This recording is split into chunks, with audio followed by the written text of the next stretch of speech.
How to store and preserve lots of data.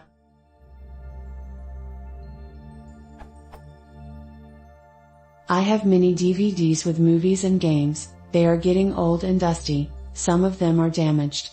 And I have more than 300 GB of general files in my PC. I want to store and preserve all of my data and keep them for a long time.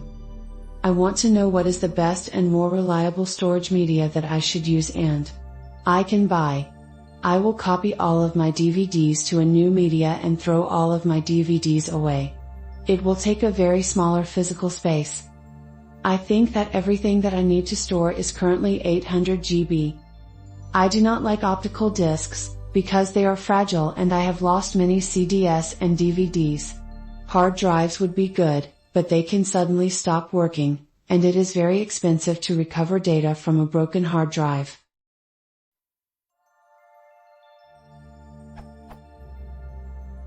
Other questions. How often will I have to copy the files to a new storage media? Is it good idea to have another copy of each file stored in another storage media? Edit. If I put all of the movies and games in a HDD, if the HDD stops working, I will lose everything. This is how valuable they are for me. If I lose 10% of them, I will not cry, because I can get new ones, but if I lose 90%, it will be a disaster. Edit 2. I do not think that online storage is reliable even if I pay for it, because they may be closed or may get bankrupt. They are not from my country and it would be difficult to get the files back.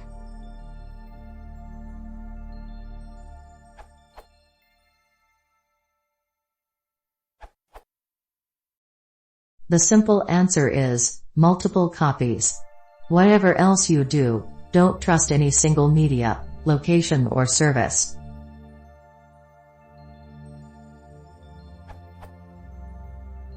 Personally, I currently use external, USB-connected, hard disks for backup purposes. A 2 to 3 TB drive can be sourced quite cheaply and will provide you with plenty of storage capacity not just for the time being but also account for any reasonable future needs. At the physical size of roughly a large paperback book, it will easily hold the content of 200 to 300 movie DVDs without further compression. Buy 2 or 3 if you are paranoid, preferably one of which from a completely different manufacturer. Might want to mix Seagate and Western Digital, for example, since they are unlikely to use discs with the exact same design or manufacturing defects, and keep at least one of them in a physically separate location. A bank safety deposit box is a relatively cheap alternative that will give you physical security as well, but even just keeping one copy at work or at a friend's home will almost always work just as well. If you can arrange to be able to refresh an off-site copy without bringing it to your own location, that is even better.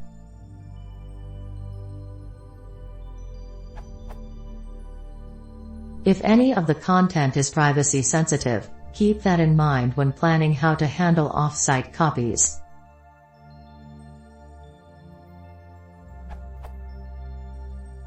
Also keep in mind that the amount of data you are talking about, 300 GB counting as more or less irrecoverable, another 500 GB nice to keep but which in a pinch you could probably get from other sources such as second-hand movie DVDs, is not really all that much. I currently have a grand total of about 100 GB of digital photos alone, and it's not hard for me to add during a single day some 10 to 15 GB to that, and I have done that on a few occasions going to events where I have had reason to take lots of photos. Many of those photos are of in various ways questionable quality, many are mundane, nice to have, but in a pinch there's nothing truly special about them, but some of them actually are irreplaceable from a content point of view as well as actually of good quality. For backup purposes, though, I treat them all the same way, multiple copies.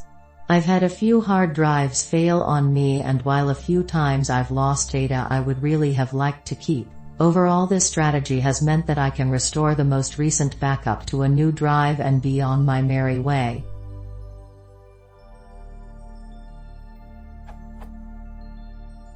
If the live copy fails, restore the backup to a replacement primary drive. If the backup drive fails, Get a replacement backup drive and make a new backup.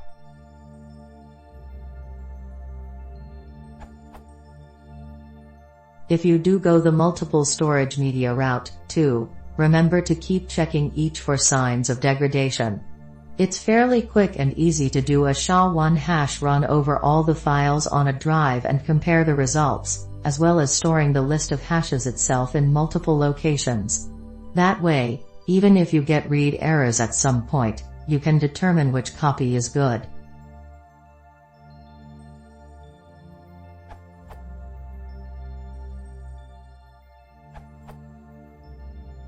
You have to consider how valuable the data you're backing up is to you.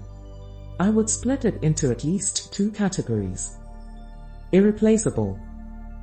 Would like to keep but won't be heartbroken if the data is lost. Strategy. For category 1, I would suggest one of the popular online storage systems, Amazon S3, Dropbox, etc. Here you're paying for someone to help you manage the backup and ensure longer-term access and easier access.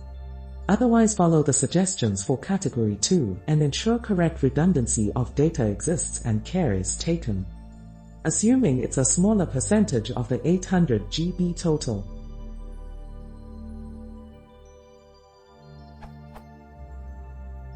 For category 2, it's your decision on how much to invest storage fees and time to upload data online. For that reason, I would even suggest you use a large HDD to back up all the data and store that drive disconnected from a PC, and just be aware it has a lifetime link to a PC that supports current tech, e.g. SATA. Then you can port the data to a new drive, new tech in the future. A 1 or 2 TB HDD is reasonably well priced and will cover your data requirements now and into the short term. Redundancy. Multiple drives with the same data would be your redundancy, which again can even be stored off-site if you're truly concerned about data safety.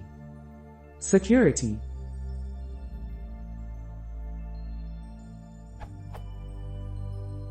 As an added feature, if you're trying to protect the data from unauthorized access, encrypt it locally before uploading online and or storing to HDD.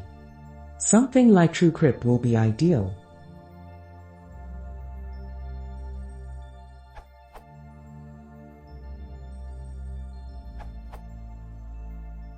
I had the same problem as you and looked hard and long for a solution.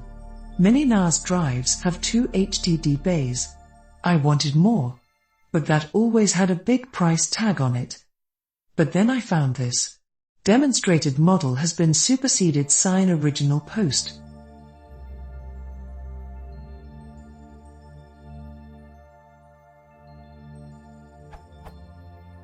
Four SATA 2 bays, not hot swap. Max of 8 TB, modding can provide more space. 1 SATA on top for CD-ROM/system HDD running on DMA33. eSATA on the back. 4 USB on the front. 2 on the back. USB inside, where the door is, so you boot of USB drive and not have it sticking out. 8 GB max DDR3. Hardware embedded SATA RAID 01, but you should use the ZFS instead. Product spec sheet.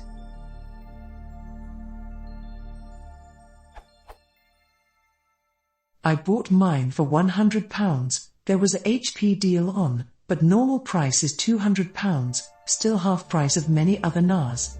And it's a full-fledged processor. 1.6 GHz dual-core AMD, special type that uses low power. I could not believe my freaking eyeballs. Then what? This is what. I went over to FreeNAS and installed FreeNAS 7. I know FreeNAS 8 is out, but it seems to chew down on memory. But the ZFS driver is a lot more stable and faster on it. So the choice is yours. I installed 4x1 TB and used RAID similar to RAID 5 on ZFS. The HP server does have hardware RAID 0,12. But the driver does not work on FreeNAS 7 Frown, but does work on Windows Essentials.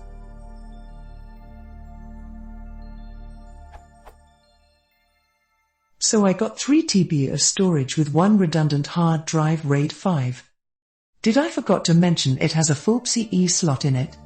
Low profile, here is a sneak peek at the MB and the nice USB plug-in directly on Mobo.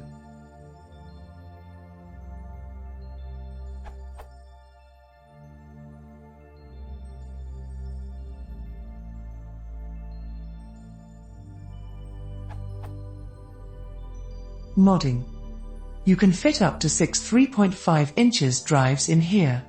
Use a slim optical drive / 3.5 drive adapter for the DVD bay, and then fit another behind the HP light cone with a little Dremel work. Okay, and if that is not enough, then how about 19 TB? And I got myself so fired up I started writing my own dashboard and hopefully some tutorial on how to set up a Uber FreeNAS server over here. Edit August 2012. I found this post that has a section how to hack the BIOS and enable that extra CD-ROM port to run at 1.5 GB SATA. Yes, I did it and works well. Edit October 2017.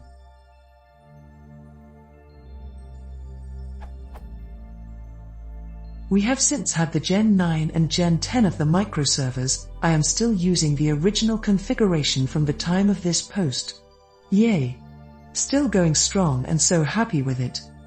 It is high time to probably invest in a newer microserver and get 4 3 TB drives in there using ZFS RAIDs 2, 2 redundant drives using 4 drives total, currently just using RAIDs 1, which is not fully optimized for 4 drives, but it has been fine for me for over 5 years. D.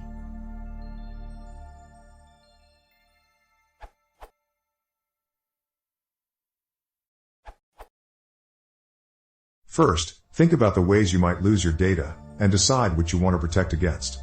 Some examples.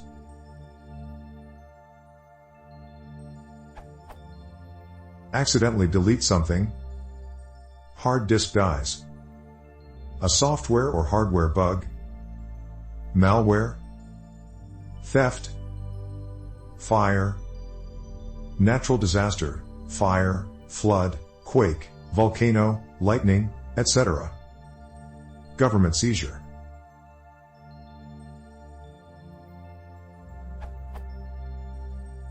In my life, I've lost plenty of data, but only to the first 2 causes on that list. Hard disks are compact, hold a lot of data, get bigger all the time, readily available, don't require special equipment to use, cheap, and getting cheaper, flooding in Thailand notwithstanding. I keep all my data on one drive. A second USB drive holds regular automated backups. A third identical USB drive sits off-site, at work, or in a safe deposit box is good. Monthly I carry the current backup drive to the off-site location, and bring the other drive back. All storage media decay. The only way to be sure that your data is good is to use it. As part of that monthly routine, I pick an arbitrary file and restore it from my backup.